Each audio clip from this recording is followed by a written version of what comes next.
Hi everyone, welcome to episode 17 of the Lewis Cooper Experience podcast experience. It's very, very bright in here because it's the middle of the day as I record this because I'm a couple of days later than what I normally like to do. And yeah, the sun is shining and I'm sitting in a small room recording this for you people, so I hope you appreciate it. But no, it's fine. I'd be in here anyway. I've been outside, that's my lot for today. So yeah, a few things I want to talk about today.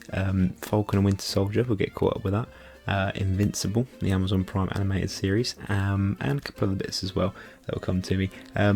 So it was episode 3 of Falcon and Winter Soldier, so we're halfway, and I really liked it. I like it more each week. I think it's built very, very nicely, and we're about halfway through what is essentially, a 5 to 6 hour movie, which is really cool.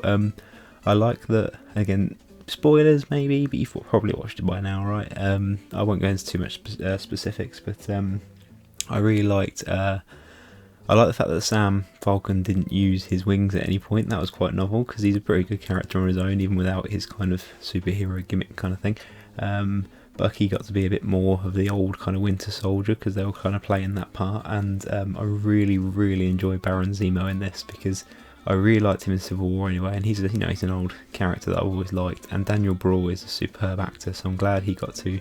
I loved him as the purely cold, logical Zemo, but as they showed a bit more character, they called him Baron Zemo for the first time. They established that he's a rich man, and just the little bit with him doing the white guy dancing in the club was the funniest thing because I certainly didn't expect that.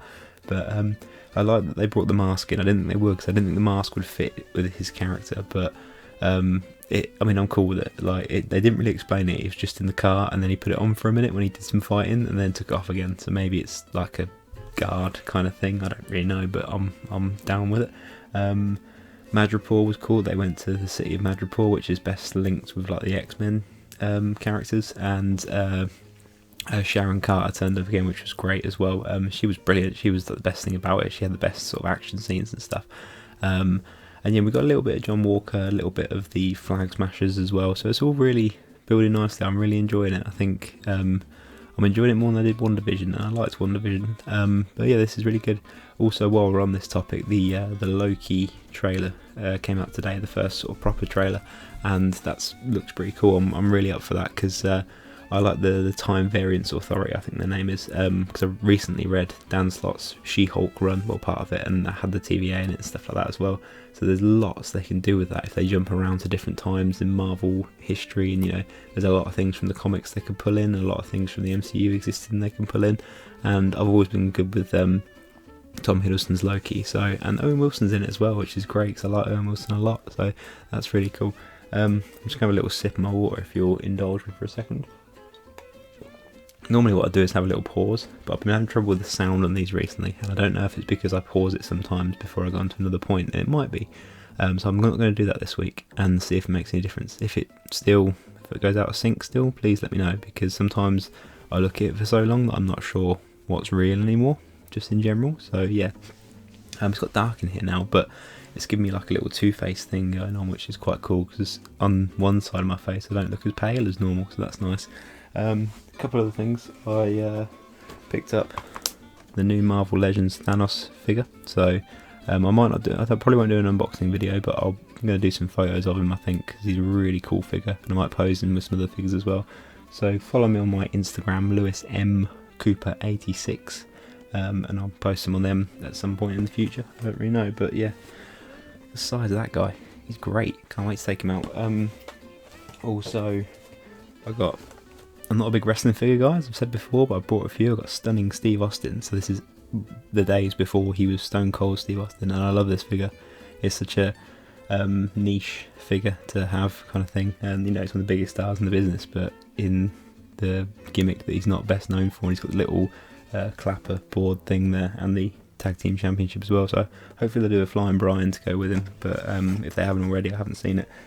So the next big topic is Invincible, the new animated series on Amazon Prime, which I mentioned last week briefly, and again, careful for spoilers. I won't go into too many specifics, but I'd recommend watching it without hearing me talk about it. I think the less you know going in, the better. At least the very first episode, it's about 40 something minutes, and it's one of those things where the first sort of 35 to 40 minutes, you kind of go, oh, this is a nice little superhero show thing. And obviously, bear in mind, I hadn't read the comics, which is very rare for me to watch something without having read the comics first, because by and large, the comic's going to be better than whatever adaptation takes its form for me personally. So I'd always prefer to read the comics and then watch an adaptation, or what have you. But I haven't read this, and I thought, you know what, I'm never going to get around to reading it. It's pretty old now, so there's a lot of it. There's a Robert Kirkland series, so I just thought, you know what, I'm just going to watch it. And I struggle with TV series. I'm more of a film guy, and apart from like the Disney Plus shows, they're the only ones I really go my way to watch, and The Sopranos, and Better Call Saul. That's about it, really. But yeah, so I forgot what my original point was now. But yeah, so if you watch the first 35 to 40 minutes, it's kind of a decent little show, and then the ending of episode 1 is just completely just crazy. Like, I won't say it in case you haven't watched it, because please do go and watch it, and watch the end of this first episode, and just what kicks it into high gear. And I'm enjoying it. I watched the next couple, so I watched the first 3 episodes, and there's another one out now, but I haven't got to it yet. I'm really liking it. The voice cast is my favourite thing, because I love voice acting. I love picking out different actors' voices, but it's just people you never thought you'd see in an animated series, like quite big, well-known actors. Not saying that voice actors aren't as valid as these bigger actors, but it's kind of crazy. J.K. Simmons is one of the main characters, Omni-Man. Stephen Yeun is Invincible, the title character. Mark Grayson, I think his name is. I'm pretty sure that Grayson is an intentional, completely deliberate homage to Dick Grayson, and I like that some of the characters, like, they have kind of their own equivalent of like the Justice League kind of thing, called the Guardians of the Globe, I think. And they're not even like subtle how much of a rip-off they are of Justice League, but obviously that's completely intentional. It is the deliberate thing, and it's really cool how good they are. Like, the Aquaman equivalent is just a fish man. Like, he's not like he's not super rich Jason Momoa, or even like the more old school Aquaman. He's just a fish man, and it's quite funny that they've gone that way with it, because Aquaman could have just been a fish man. But yeah, so if you haven't watched it, it's on Amazon Prime. If you've got that, it won't cost you anything extra. And if you're into superhero stuff, but even if you're not, because I think of it as kind of being like The Boys, where it's kind of a postmodern sort of superhero thing, which I hate saying, but it's it's the best way to describe it, where it kind of doesn't go into the cliches and the tropes, and very much kind of manipulates and sort of satirises them and that kind of thing. So yeah, that I would highly recommend it. But yeah, anyway, that wraps it up for this week. Thank you very much for watching. This has been the Lewis Cooper Experience Podcast Experience, episode 17. Please leave a like, and please subscribe. And any comments on anything I've talked about, or anything I've talked about before that you've watched and agree with me on, then please let me know. But yeah, thank you very much. Take care.